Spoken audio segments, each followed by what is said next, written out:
Hi, I'm the Deputy Director of Strategy, Planning and Management for the Vaccine Development and Surveillance Team and the Enteric and Diarrheal Diseases Team at the Bill and Melinda Gates Foundation. Now, what does that long title mean?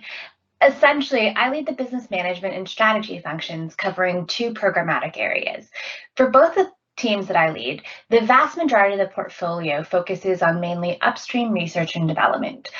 For example, investments in new enteric vaccines, novel vaccine manufacturing platforms, providing deep technical expertise on monoclonal antibody development, clinical trial support, understanding disease burden for diarrheal diseases, and investing in new surveillance methodologies like sewage surveillance, amongst many other areas.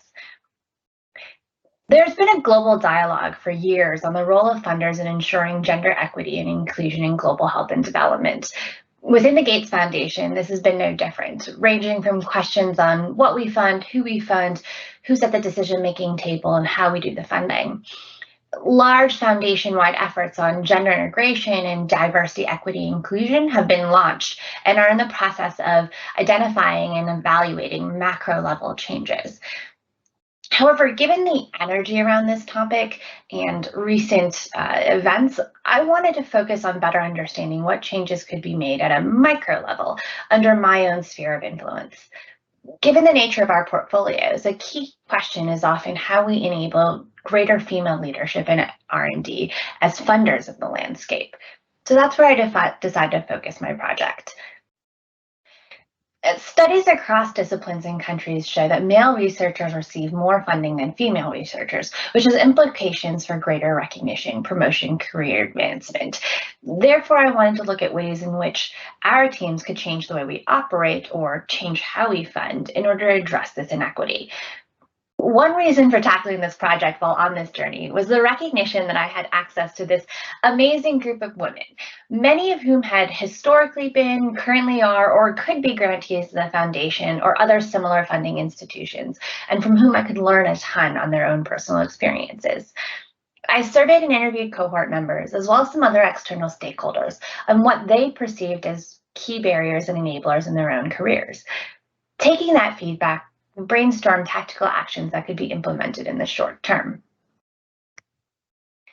I'm highlighting a few key themes from those discussions on this slide, not because they were necessarily the most transformative or particularly groundbreaking findings, but because they led to some different specific ideas that could be implemented at a granular portfolio level.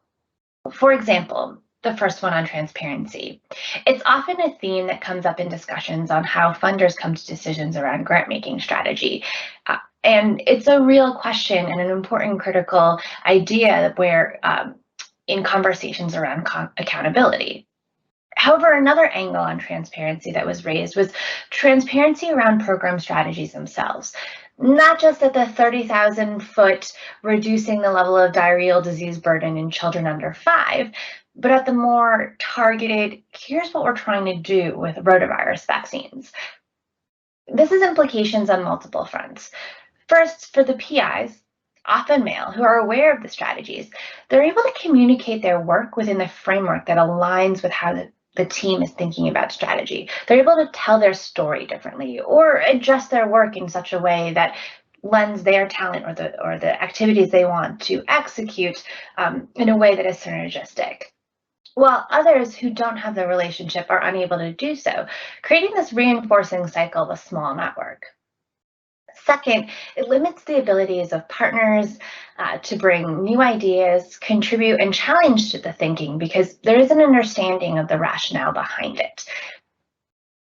We as a team don't always prioritize taking time to share our broad strategies in bigger venues like conferences or larger grantee meetings, or even providing that much detail on our website. These actions take time and people capacity, which often gets deprioritized, but it's doable when we understand the broader implications and is something that we can put more effort towards going forward. It's one of several different tactical ideas that are currently being vetted and prioritized across the portfolio. So what next? I'm taking these ideas that have come out of the learnings and prioritizing and implementing some of them through our annual planning process.